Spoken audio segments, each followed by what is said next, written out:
Hello friends, BSc की special class में आप सभी लोगों का एक बार फिर से मोस्ट वेलकम है। माय नेम इज़ आशीष गिरी और आज की इस वीडियो के अंदर हम डिस्कस करेंगे बीएससी सेकेंड ईयर जूलॉजी का थर्ड सेमेस्टर है एनिमल फिजियोलॉजी एंड बायोकेमिस्ट्री। दोस्तों, इस सेमेस्टर से हमने एक most important chapter recently cover किया है और इस चैप्टर का नाम है डाइजेशन एंड एब्जॉर्प्शन। दोस्तों, अगर आपको ये चैप्टर का जो कंसेप्ट है, जो इंपॉर्टेंट कंसेप्ट है, अगर आपके क्लियर नहीं है तो आप चैनल के अंदर जाकर क्लियर कर सकते हैं या फिर आपको इसी वीडियो के डिस्क्रिप्शन बॉक्स में मैं लिंक भी दे दूंगा। सबसे पहले आप कंसेप्ट क्लियर कीजिए, उसके बाद आप ऑब्जेक्टिव क्वेश्चन या एमसीक्यू सॉल्व कर पाएंगे। आज की इस वीडियो के अंदर डाइजेशन एंड एब्जॉर्प्शन चैप्टर से मैं मोस्ट इंपॉर्टेंट 20 एमसीक्यू सॉल्व करने वाला हूँ। तो इस वीडियो को आप एंड तक ज़रूर देखें। अगर आपके एग्जाम पेपर में एमसीक्यूज से रिलेटेड क्वेश्चंस आ रहे हैं तो आपको एक आइडिया मिल जाएगा कि किस तरह के एमसीक्यूज चैप्टर से आ सकते हैं। और यदि आप टीजीटी की प्रिपरेशन कर रहे हैं, पीजीटी की प्रिपरेशन कर रहे हैं या किसी कॉम्पिटिटिव एग्जाम नीट की तैयारी कर रहे हैं, किसी एंट्रेंस एग्जाम की प्रिपरेशन कर रहे हैं, तो भी ये वीडियो आपके लिए हेल्पफुल हो सकता है। चलिए दोस्तों, वीडियो को स्टार्ट करते हैं।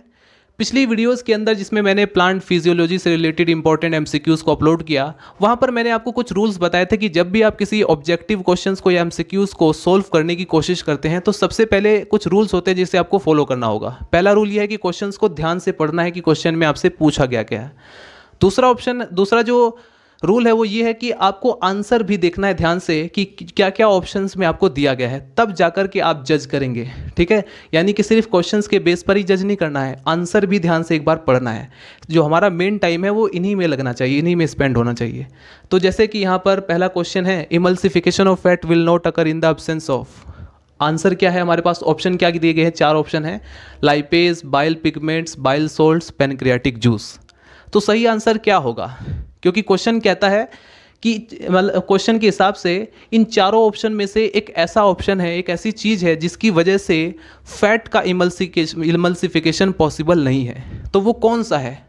तो जितने भी लोगों का कंसेप्ट क्लियर है वो अच्छी तरह से जानते हैं, बाइल सोल्ट्स की वजह से अगर बाइल सोल्ट्स अब्सेंट होता है तो फैट का इमल्सिफिकेशन नहीं हो पाएगा।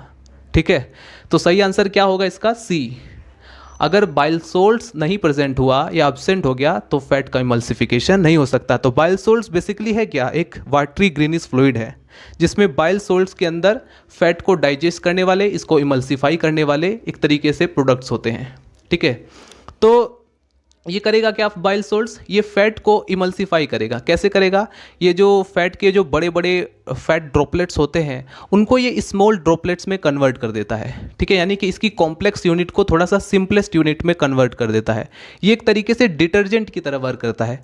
जैसे कि आप लोग कपड़ा धोने के लिए जो डिटर्जेंट यूज़ करते हैं, साबुन यूज़ करते हैं कपड़े धोने वाला, या सर्फ यूज़ करते हैं, तो वो क्या करते हैं, बेसिकली जो काम वो करता है वही काम ये जो हमारा फैट है वो भी यही करता है। ठीक है दोस्तों, क्वेश्चन नंबर 2 है, where is protein digestion accomplished. Protein का जो डाइजेशन है वो कहाँ पर पूरा होता है, कंप्लीट होता है, क्वेश्चन में ये पूछा गया है। तो 4 ऑप्शन हमारे पास दिए गए हैं, स्टमक, इलियम, रेक्टम, डियोडिनम।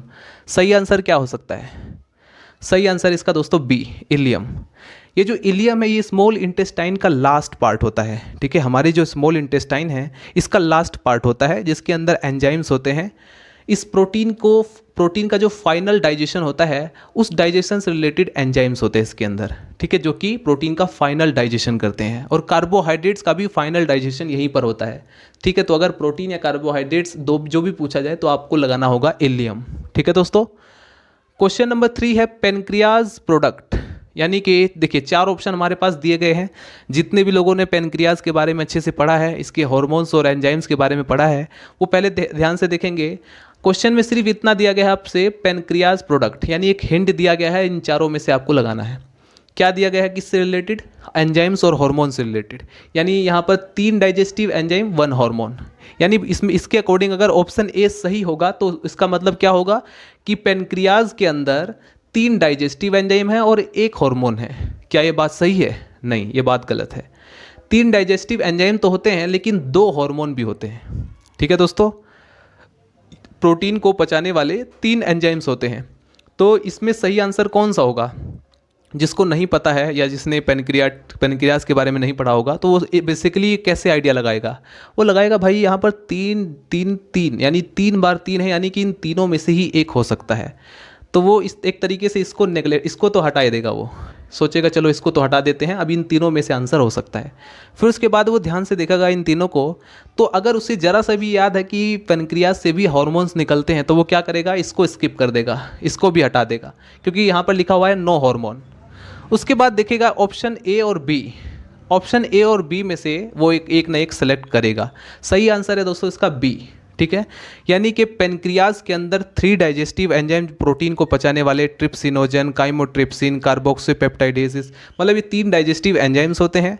और हार्मोन्स भी आपने पढ़ा होगा, इंसुलिन और ग्लूकेगॉन, ये हार्मोन्स होते हैं, 2 हार्मोन्स। तो सही आंसर क्या होगा इसका, बी। क्वेश्चन नंबर 4 है release of pancreatic juice is stimulated by. ये जो पेनक्रियाटिक जूस निकलता है, रिलीज होता है, इसको कौन स्टिमुलेट करता है, यानी इसको कौन प्रेरित करता है। तो इसका सही आंसर क्या है, सही आंसर इसका डी, सिक्रिटीन। ठीक है दोस्तों, ये कहाँ से सिक्रेट होता है, ये डियोडिनम के म्यूकोसा से सिक्रेट होता है और स्टिमुलेट करता है पेनक्रियाटिक जूस को। उसके बाद आता है question number 5, most of the fat digestion occur in, यानी सबसे ज़्यादा फैट का डाइजेशन कहाँ पर होता है, रेक्टम के अंदर, स्टमक के अंदर, डियोडिनम के अंदर या स्मॉल इंटेस्टाइन के अंदर। तो सही आंसर क्या होगा इसका, सही आंसर इसका स्मॉल इंटेस्टाइन, यानी कि डी। क्वेश्चन नंबर 5 का सही आंसर क्या है, स्मॉल इंटेस्टाइन। ठीक है, क्योंकि ज़्यादातर जो फैट का डाइजेशन होता है या इमल्सिफिकेशन जो फैट का होता है वो कहाँ पर होता है, स्मॉल इंटेस्टाइन के अंदर। किसकी मदद से, बाइल सोल्ट्स की मदद से, जैसा कि मैंने अभी जस्ट आपको बताया। उसके बाद आता है question number 6, calcium deficiency occur in the absence of vitamin. ये जो कैल्शियम की डेफिशिएंसी है यानी कमी है, वो किस विटामिन की कमी से होती है। सही आंसर इसका डी। ठीक है, जैसा कि हम लोग जानते हैं विटामिन डी की कमी से एक तरीके से कैल्शियम की डेफिशिएंसी हो जाती है। Question number 7, the haemorrhagic disease of new born is caused due to the deficiency of. ये जो हीमोरेगिक डिसीज़ है, ये नए बॉर्न के अंदर, नए बेबी जब जन्म लेता है तो उसके अंदर किसकी डेफिशिएंसी की वजह से होता है। सही आंसर इसका दोस्तों विटामिन के। ठीक है, कुछ चीज़ें ऐसी हैं जिसमें आप तर्क नहीं लगा सकते कि कौन सा हो सकता है, अगर आपने पढ़ा हुआ है तो आप डायरेक्टली आंसर दे सकते हैं। ठीक है दोस्तों, क्वेश्चन नंबर 8 है the enzyme enterokinase help in the conversion of. ये जो एंजाइम एंटेरोकाइनेज होता है ये किसके कन्वर्जन में हेल्प करता है। ऑप्शन ए दिया गया है pepsinogen into pepsin, trypsinogen into trypsin, option C दिया गया है केसिनोजन इंटू केसिन, और लास्ट ऑप्शन है प्रोटीन्स इनटू पॉलीपेप्टाइड्स। तो सही आंसर क्या है इसका दोस्तों, सही आंसर है बी, ट्रिप्स। ये जो एंटेरोकाइनेज होता है ये हेल्प करता है ट्रिप्सिनोजन को ट्रिप्सिन में कन्वर्ट करता है। ठीक है, और कहाँ पर कन्वर्ट करता है, स्मॉल इंटेस्टाइन के अंदर, जैसे कि मैंने आपको कंसेप्ट के अंदर बताया भी था अच्छी तरह से। तो ये 8 क्वेश्चन आपने देखे। ठीक है, यानी कुछ क्वेश्चन ऐसे होते हैं दोस्तों जिसमें आप तर्क लॉजिक नहीं लगा सकते। अगर आपने पढ़ा हुआ है अच्छी तरह से तभी आप उस पर आंसर लगा सकते हैं, वरना आप कंफ्यूज ही रहेंगे। और कुछ क्वेश्चन ऐसे भी होते हैं जिनमें आप थोड़ा सा लॉजिक लगाएंगे, थोड़ा सोचेंगे तो वाकई उसका आंसर आप दे सकते हैं। ठीक है, तो इसको आप फटाफट नोट कीजिए। सो फ्रेंड्स, अब हम पढ़ते हैं क्वेश्चन नंबर 9। क्वेश्चन नंबर 9 में हमसे पूछा गया है द विटामिन सी और एस्कॉर्बिक एसिड प्रिवेंट। ये जो विटामिन सी या एस्कॉर्बिक एसिड है ये किस चीज़ को प्रिवेंट करता है, किस चीज़ से हमारी रक्षा करता है। तो हमारे पास 4 ऑप्शन है। Option A rickets, option B pellagra, option C scurvy, option D antibody synthesis. सही आंसर क्या होगा, बचपन से हम पढ़ते हुए आ रहे हैं कि विटामिन सी की वजह से स्कर्वी डिजीज़ हो जाता है, और स्कर्वी डिसीज़ जब किसी को हो जाता है तो ब्लीडिंग गम जैसी समस्या आती है, एनीमिया, या फिर हमारे जो दांत है वो ढीले हो जाते हैं, यानी कि लूज टीथ अरेंज हो जाएंगे, और साथ में हमारे जो मसूड़े हैं उनमें दर्द भी होगा, पेनफुल होगा, स्वेलन जॉइंट्स, यानी कई सारी समस्याएं उत्पन्न हो जाती हैं हमारे दांतों से रिलेटेड। हमारे जो मसूड़े हैं वो कमज़ोर पड़ जाते हैं और कई बार ब्लीडिंग भी होती है। तो स्कर्वी डिसीज़ ना हो इसके लिए हम क्या करते हैं, बेसिकली हम विटामिन सी लेते हैं। विटामिन सी के सोर्सेज क्या हैं, जो रिच सोर्सेज हैं वो सिट्रस फ्रूट होते हैं, जैसे संतरा या आंवला, मतलब ये सारी चीज़ें क्या है, ये प्रिवेंट करेंगी स्कर्वी से। ठीक है, क्वेश्चन नंबर 10 क्या है, क्वेश्चन नंबर 10 में पूछा गया है for person suffering from high blood cholesterol the physician recommend. तो ये जो थोड़ा लॉजिकली क्वेश्चन पूछा गया है, और आजकल के जो कॉम्पिटिटिव एग्जाम पेपर हैं उसमें मोस्टली आपसे लॉजिकली क्वेश्चन ज़्यादा पूछे जा रहे हैं। इसमें ये पूछा गया है एक ऐसा आदमी जो कि सफ़र कर रहा है हाई ब्लड प्रेशर से, हाई ब्लड कोलेस्ट्रॉल से, तो उसको फिजिशियन क्या रिकमेंड करेगा। तो 4 ऑप्शन हमें दिए गए हैं। पहला, उसको रिकमेंड करेगा प्योर देसी घी और बटर, या vegetable oil such as ground nut oil, या फिर red meat with layer of fats, या वनस्पति मार्गनीन। तो सही आंसर क्या होगा इसका? दोस्तों ये जो ग्राउंड ऑयल है ये एक अनसेचुरेटेड फैट होता है, और ये जो जितने भी आप देख रहे हैं वनस्पति मार्गनीन या रेड मीट या प्योर देसी घी या बटर, ये सब सेचुरेटेड फैट का रिच सोर्स होता है। तो सही आंसर क्या होगा? अनसेचुरेटेड फैट देना चाहिए या सेचुरेटेड? तो सही आंसर है इसका बी, वेजिटेबल ऑयल उसको रिकमेंड करेगा, सच एज जैसे ग्राउंड नट। ये जो ग्राउंड नट का जो ऑयल है ये अनसेचुरेटेड होता है, बाकी ये सारे के सारे सेचुरेटेड फैट के रिच सोर्स होते हैं। तो हमें किसकी ज़रूरत पड़ेगी? अगर कोई व्यक्ति सफ़र कर रहा है हाई ब्लड कोलेस्ट्रॉल से, तो उसको आप क्या सजेस्ट करेंगे या फिजिशियन क्या सजेस्ट करेगा? ग्राउंड नट ऑयल, ठीक है, जो कि अनसेचुरेटेड होता है। इसके बाद क्वेश्चन नंबर 11 में क्या पूछा गया है? If pancreas is removed. देखो ये भी थोड़ा लॉजिकली क्वेश्चन है कि यदि आपकी बॉडी के अंदर जो पेनक्रियाज है अगर ये हम रिमूव कर दें, इसको निकाल दें, तो इन चारों में से कौन सा फूड है जो कि अनडाइजेस्टेड रहेगा, यानी कि जिसका डाइजेशन नहीं हो पाएगा? क्योंकि देखिए हम लोग अच्छी तरह से जानते हैं कि भाई पेनक्रियाज से हार्मोन्स या एंजाइम्स निकलते हैं, ये क्या करेंगे? हमारी बॉडी के डाइजेशन में हेल्प करते हैं। तो इनमें से कौन सा ऐसा जो फूड प्रोडक्ट है जो कि डाइजेस्ट नहीं हो पाएगा? सही आंसर क्या होगा? कार्बोहाइड्रेट्स, फैट्स, प्रोटीन्स, या क्या? सही आंसर है ऑल ऑफ दिस। क्योंकि दोस्तों पेनक्रियाज एक ऐसी ग्रंथि है जिसकी वजह से कार्बोहाइड्रेट्स का भी डाइजेशन होता है, क्योंकि क्योंकि इसके अंदर से कार्बोहाइड्रेट्स को डाइजेस्ट करने वाले एंजाइम्स रिलीज होते हैं। फैट्स, प्रोटीन्स, ये सब जो है इन सभी को डाइजेस्ट करने वाले एंजाइम्स पेनक्रियाज से निकलते हैं। तो इन तीनों का डाइजेशन नहीं हो पाएगा, ठीक है। तो सही आंसर क्या होगा? D, all of this. Question number 12, lactose is composed of. ये जो लैक्टोज होता है ये किस चीज़ का कंपोजिशन है? हमारे पास ऑप्शन है ग्लूकोज और फ्रक्टोज का, ग्लूकोज का, या ग्लूकोज या गैलेक्टोज का, या फ्रक्टोज या गैलेक्टोज का। तो सही आंसर है दोस्तों सी आंसर में ये जो ग्लूकोज और गैलेक्टोज है ये इसका सही आंसर है। क्योंकि ये जो हमारा लैक्टोज होता है ये बेसिकली है क्या? ये जितने भी मैमल्स होते हैं ये मैमेलियन मिल्क में पाए जाने वाला एक तरीके से शुगर है, राइट, एक तरीके का ये डाइसैकराइड है, ठीक है दोस्तों। तो उसके बाद ये हमने लैक्टोज को देख लिया, तो इसका सही आंसर क्या होगा? सी। क्वेश्चन नंबर 13, 12 के बाद question number 13, the layer of cells that secrete enamel of tooth is. हमारे दांतों के अंदर दोस्तों हमारे जो दांत हैं का जो इनेमल वाला पार्ट है जिससे आप लोग चबाते हैं वो कहाँ से मतलब कि वो इनेमल कौन सिक्रीट करता है, कौन सी सेल्स सिक्रीट करती हैं? सही आंसर क्या होगा? डेंटोब्लास्ट, एमिलोब्लास्ट, ऑस्टियोब्लास्ट, या ओडोंटोब्लास्ट।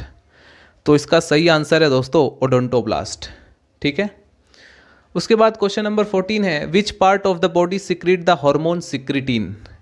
हमारे बॉडी का किस पार्ट से सिक्रिटीन हार्मोन सिक्रीट होता है? तो सही आंसर है दोस्तों डिओडिनम, ठीक है।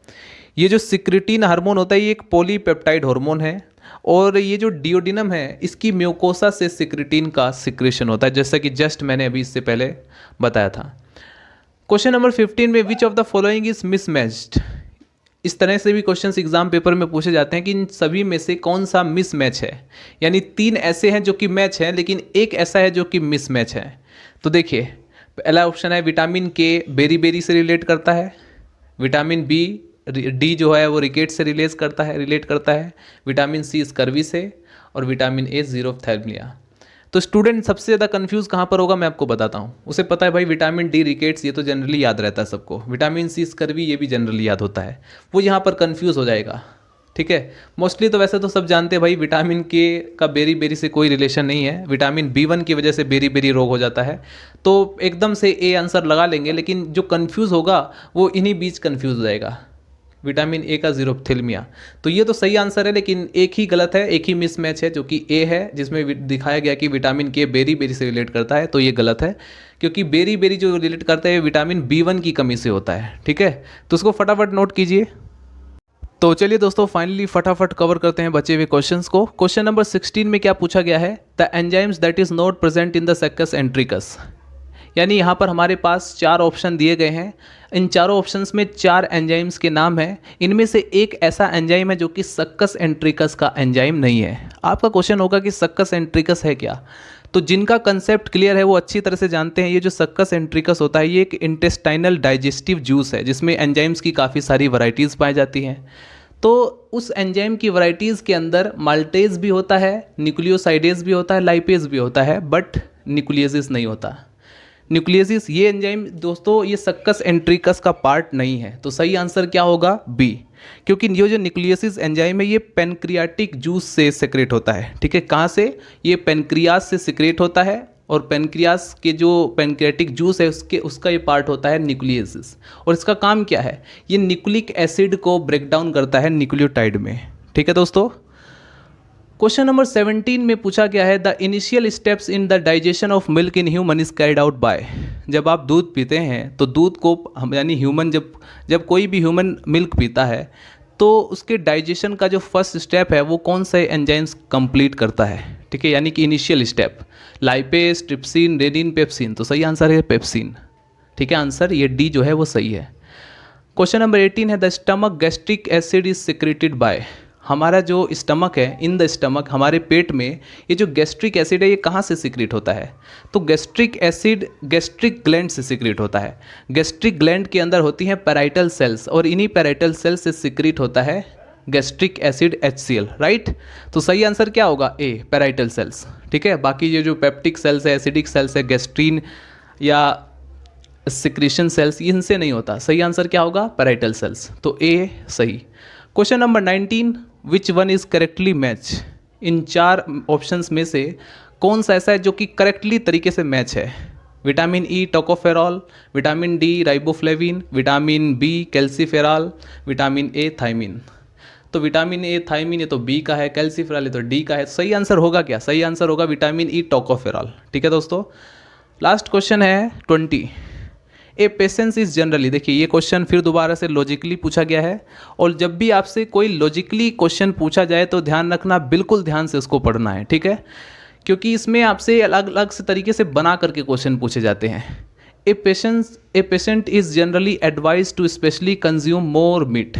किसी पेशेंट को ये एडवाइस किया गया कि भाई आप लोग मीट खाओ, लेंटिसल्स, मिल्क खाओ, एग्स खाओ यानी अंडे वगैरह ये सब खाओ अपनी डाइट के अंदर। ओनली व्हेन सफ़र फ्रॉम, ऐसा कब उसे सजेस्ट किया जाता है, कब ऐसा एडवाइस दिया जाता है कि भाई आप लोग मीट खाओ, अंडा खाओ, दूध पियो? ऐसा कब किया जाता है? जब उसकी बॉडी के अंदर प्रोटीन की कमी होती है। और प्रोटीन की कमी से कौन सा रोग होता है? क्वाशियोरकर। सही आंसर क्या होगा? ए, क्वाशियोरकर। ठीक है दोस्तों, रिकेट्स, एनीमिया, स्कर्वी, इसके बारे में तो आप ऑलरेडी जानते हैं, बट सही आंसर इसका ए हो जाएगा, क्वाशियोरकर। क्योंकि जब हमारी बॉडी के अंदर प्रोटीन की कमी होगी तभी हमें मीट, लेंटिसल्स या लेंटिल्स और या मिल्क या फिर एग्स, अंडे वगैरह हम खाते हैं ताकि प्रोटीन की कमी दूर हो जाए। ठीक है दोस्तों, तो ये 20 क्वेश्चंस हमने कंप्लीट किए, 20 MCQs या ऑब्जेक्टिव क्वेश्चंस हमने कंप्लीट किए। नेक्स्ट वीडियो के अंदर हम बचे हुए और भी ऑब्जेक्टिव क्वेश्चन कंप्लीट करेंगे। मिलते हैं नेक्स्ट वीडियो में। Bye bye, Tata.